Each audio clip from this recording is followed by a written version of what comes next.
All right, let's take a look. How World of Warcraft is now different. So this is a video from Bellular from 6 days ago, and the reason I'm interested in watching this video is because we talk about this all the time on stream, and people generally say things like, well, what's better, retail or classic? And I'm just like, oh god,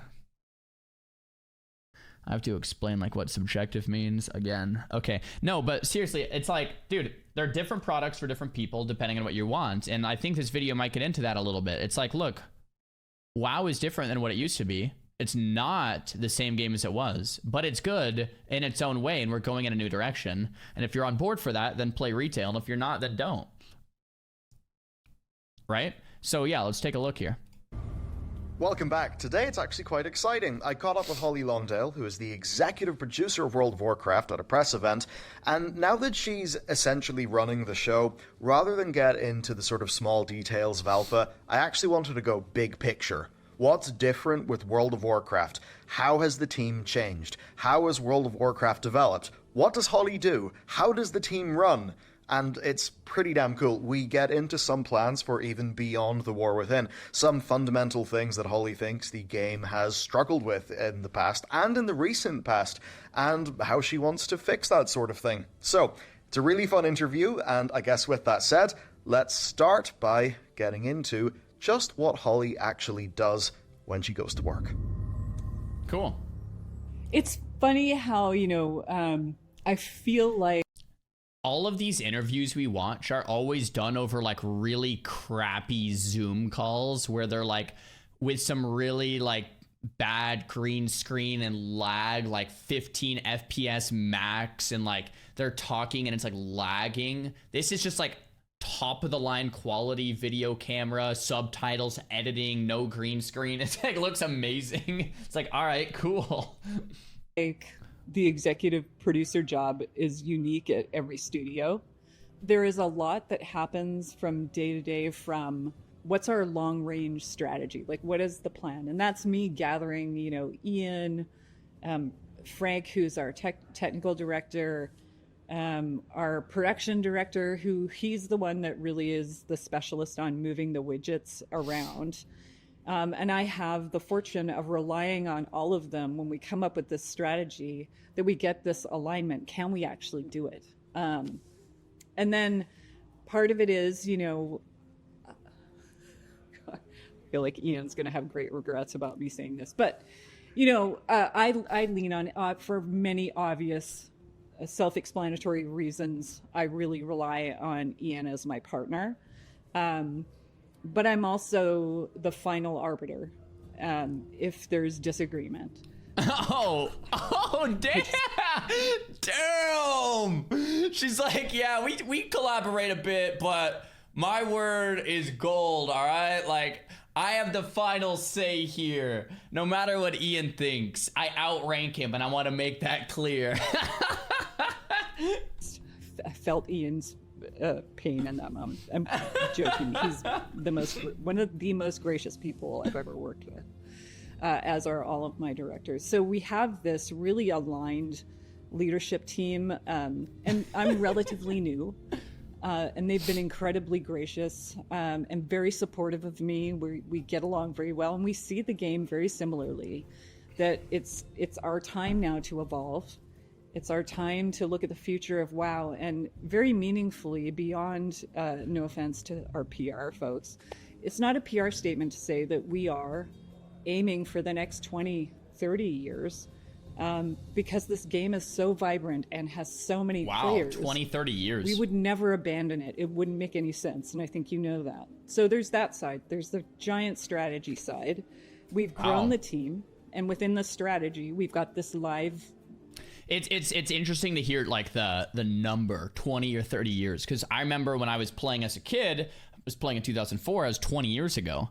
And if you asked me as a kid, are you going to play this same game in 20 years? I would be like, no way, right? Like, I'm playing because it's fun. Like, I'll probably play 6 months or a year or two. And then you fast forward to 2008 or 2010, and it's like, are you going to be playing this in 20 years or 15 years? I'd probably still say no. But if you ask me if I'll play another year, I'd probably say yeah at that point, or 2 years. I'd probably, yeah, probably. It's a pretty good game. Fast forward to 2014, so like 10 years ago. Even in 2014, if you said, hey, Xar, are you going to play WoW in 10 years from now? I probably still would have said no. Like 10 years seems like a long time, right? But now I've been playing for 20 years. So when I hear Holly say, oh, we're planning for the next 20, 30 years, it actually doesn't seem as crazy as it once did.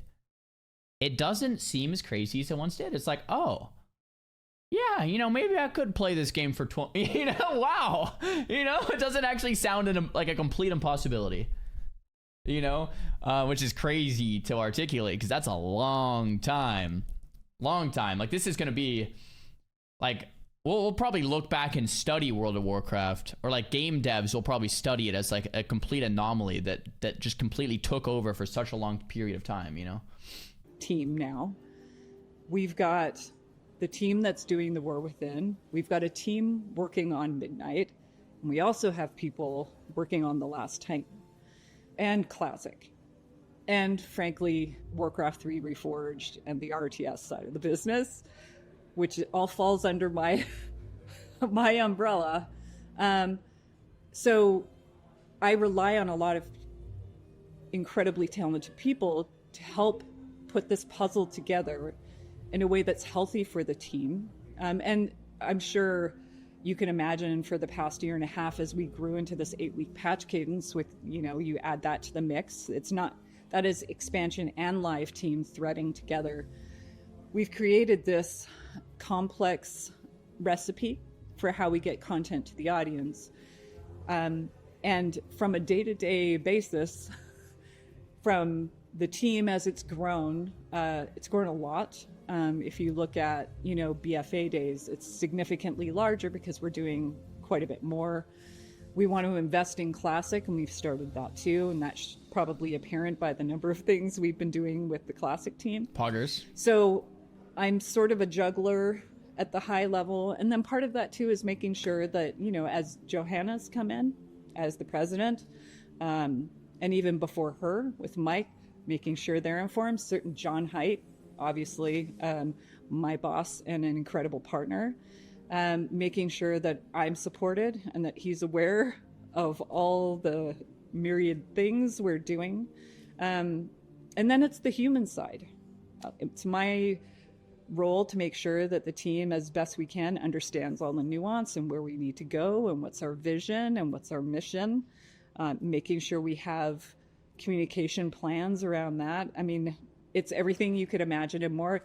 Reviewing, let me tell you, this is one of the things I love about my job. There's many things. Motivating people, morale, it's been challenging, but the team is endlessly passionate and really invigorated by the reaction from the community with what we've been doing. But I get to see the early versions of the cinematics. She says it's been challenging to excite them by boosting morale, right? If I heard that correctly, it can be challenging to boost morale. I think that seems really true.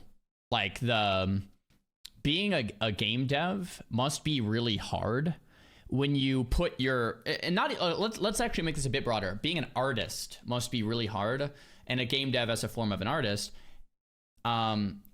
when you put your heart and soul into something that you're excited about, and then you put it out in the world and people absolutely hate it, right? Like that's a level of vulnerability. Like you're painting something, or you're drawing something, or you create something, some form of music. If you're a musician, you probably know what I'm talking about.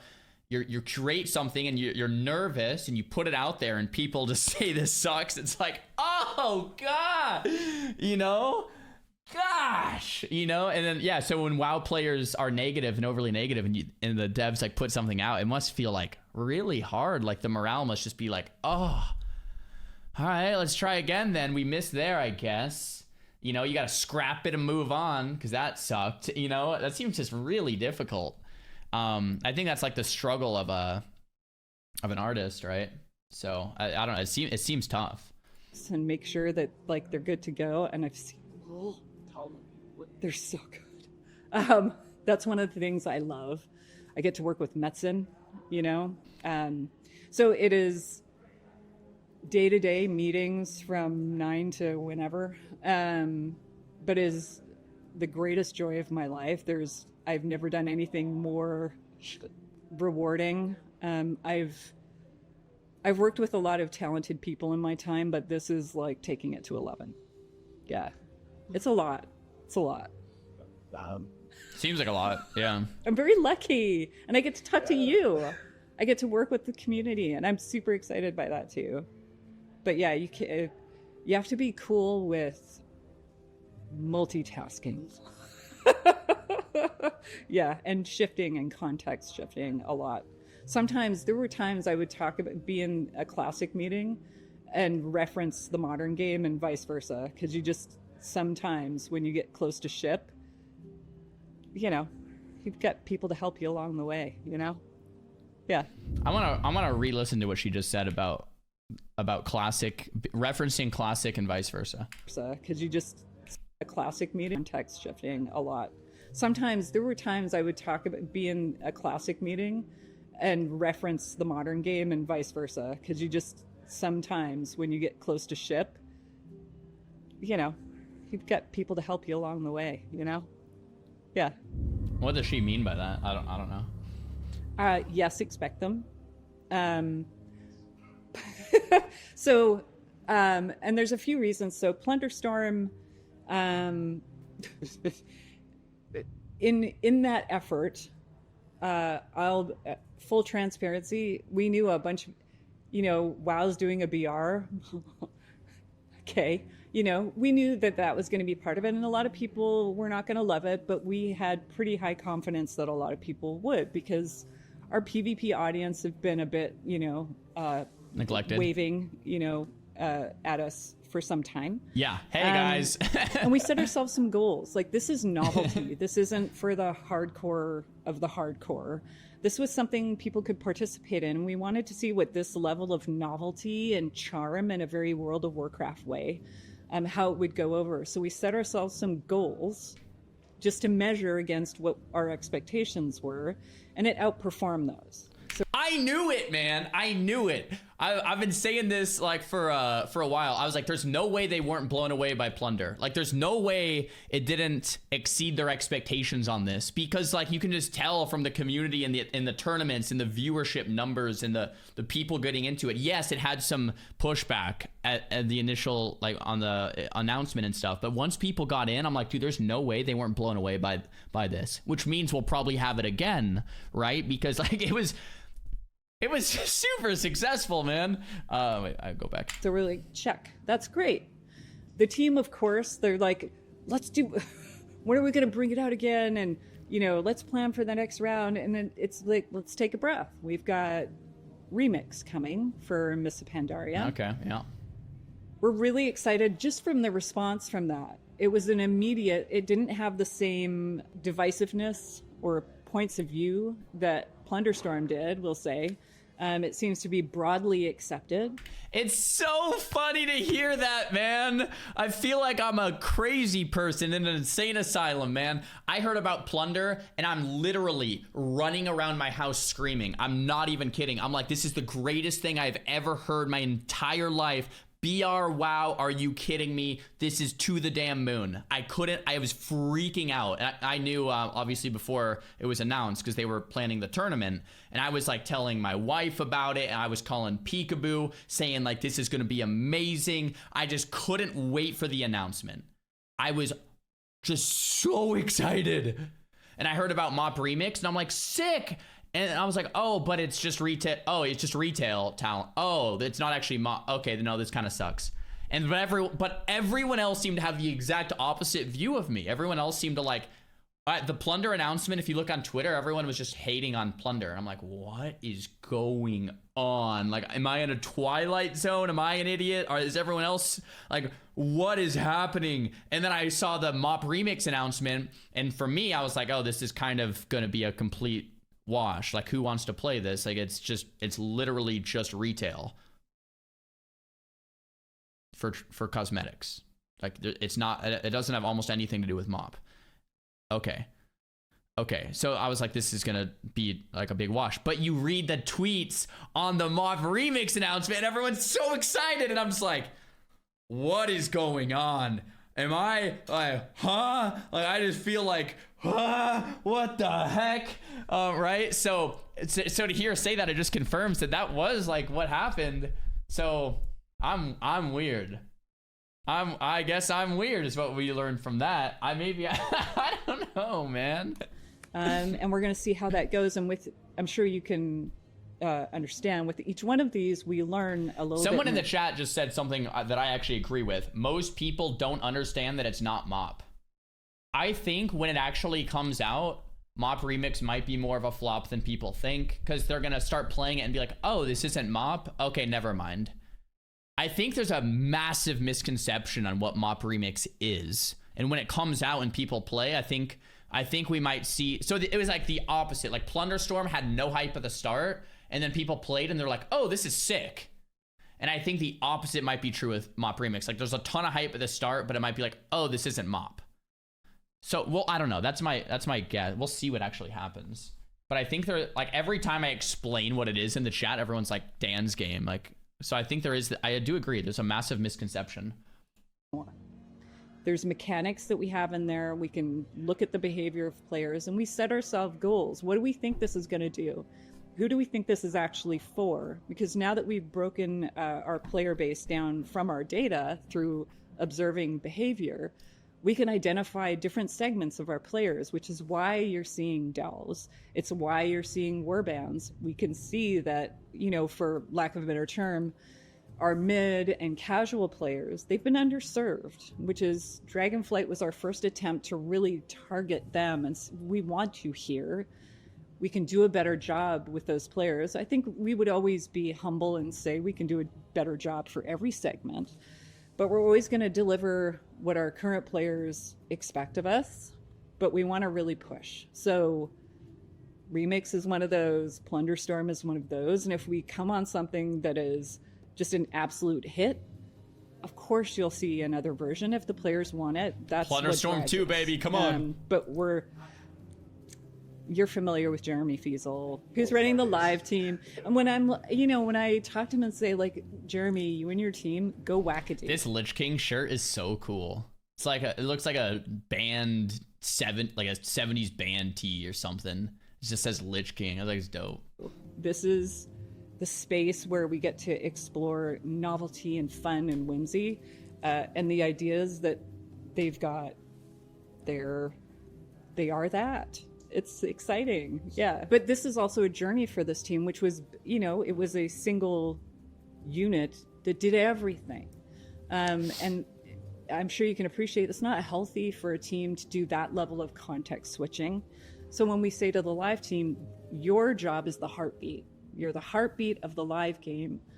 Your job is to make the world feel alive and retain players, all of our segments, like look for opportunities. And so it took until probably midway through last year to really see that come to life and to really see it work. We had time running, all of that, and now they're building upon that. So they get to focus on those goals. And I give the camera a look there, but I have to say that creating a world that feels alive when you have Azeroth, Outland, Draenor, Northrend, like you have such an impossibly large world that it's almost an impossibly large task to make the world feel alive in all the zones. It's just such a difficult task. Like the world is just massive and there's so many different layers and iterations if you're on this part of the quest or this part of the quest or that part of the quest, and instances and raids, dungeons,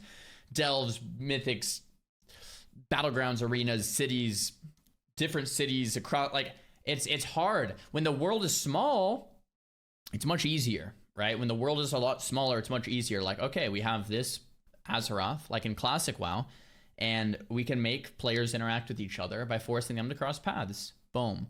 But when the world is like so big, it's just a harder task, man. And the expansion focuses on the goals you would expect for the expansions. So the features and everything's evergreen. And I will say we know what the feature set will be for the next one. We already know that. They're already working on it. Don't ask too many questions.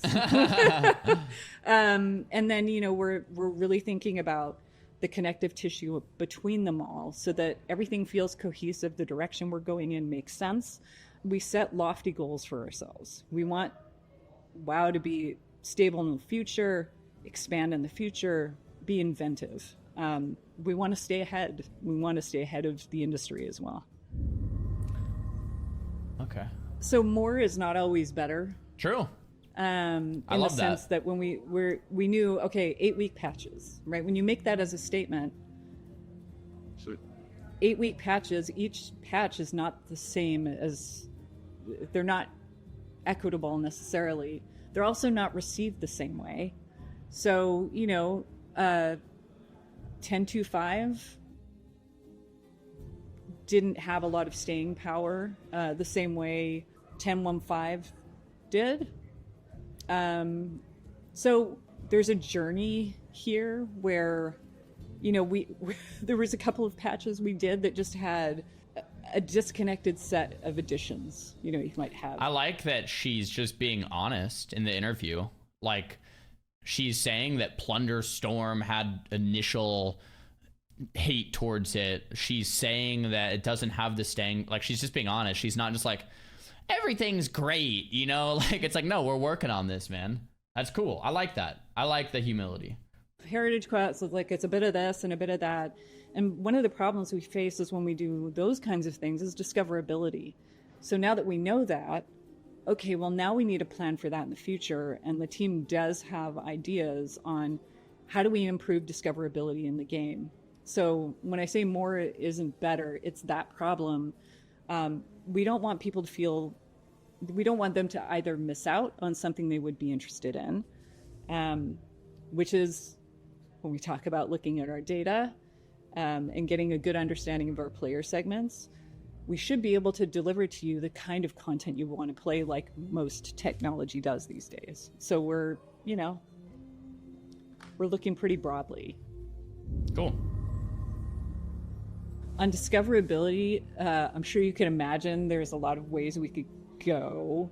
But I know on the live team, I'm not sure if you're familiar with Evan Lee. He's a lead on the team. But there's several ideas on how we get an understanding of the content you do regularly in the game, prioritize, you know, some of the things we may want to surface that you may be interested in doing, particularly, you know, based on logins. So if you are a returning player, there may be some things we think are pivotal for you to take part in. And that's part of, we don't have that ready for War Within, but it's certainly it's on their roadmap. I'm not sure when that will come, but there's some really intelligent ways to approach that. Cool. If you're returning after a long while, how on earth do you get to know what has been happening in this game? Like even if you dropped out in BFA or you decided to take a break at WAD. Trying to get my girlfriend as well. Right. So yeah, She so the laughs. team now is talking about, and Maria as well, how do we package our narrative into something that's not just, okay, go ahead and sit through X hours of cinematics, but how do we piece together an experience that tells our history in a consumable way? It's a hard, once again, it's a hard thing to do. And I sound like a broken record here, but retail has backed itself into a corner, and you have a lot of difficult problems to solve, right? You have a massive world. How do you make it feel alive? You have players returning from a lot of different time periods. How do you get them caught up on the story? Okay, you have a new player who's never played. How do you get them caught up on the story but still enjoy their experience? Referencing the Day 9 video, the Day 9 experience, right? And then Jimmy's experience with retail, which was similar. If you didn't see that, both are on my YouTube channel. It's tricky. There's no easy answer.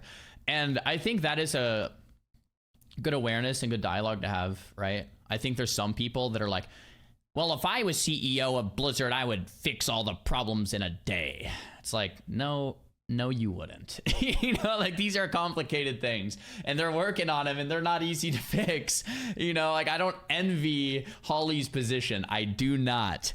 If I was in Holly's position, I wouldn't have all the answers. I'll tell you that much. You know, I might have some ideas, but I'd not have all the answers, you know? So it's something you really got to work through, because yeah, retail's in a tough spot, and they're trying to navigate it. They're trying to navigate it. Classics is a much easier position. It's like, you have a game that people like. The world is smaller. You have, like, you can kind of just listen to the community and take it in these directions. Like with SOD, I feel like it's a lot more seamless. Retail, it's just like a tangled mess, man. It's a spider web, and it's like, where do you go from here without further tangling it? It's like untangling a damn keychain. It's like where do you like, you know, it just gets tricky. So we're looking at, because frankly, we're going to drive as best we can to bring as many people back into our game as possible. Not just now, in the future. We're going to keep driving, make this game, you know, shout from the rooftops that we're super awesome. We're going to be chasing, you know, the best experience, the highest fantasy, the most immersion. And there's some really, really great ideas. But if we don't smooth out these bumps for new players, I think we're going to take a look at what we're doing for new players as well. So it is a journey. And also, you know, that's awesome. Where are people playing? How do we meet them where they are? Like, what platforms, what devices? And I'm not announcing anything.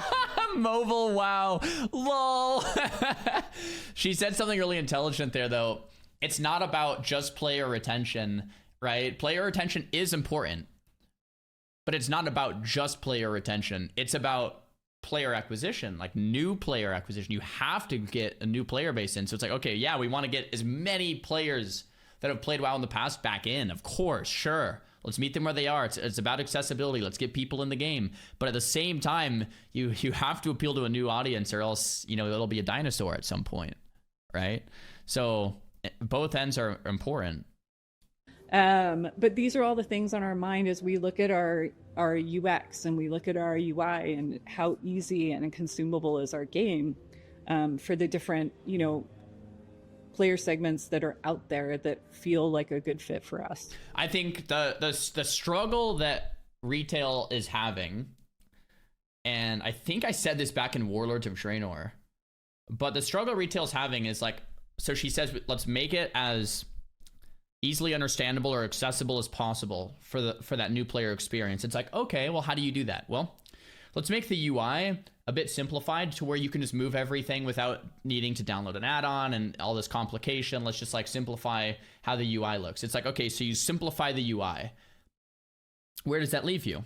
Well, the new players are kind of like, okay, this is still kind of confusing, but it's all right. Sure, I kind of like this. So it's like, okay, well, that's kind of a win. But a lot of the old players are like, why did you change this? It's more confusing now. And they're like, well, we're trying to make it better for the new players.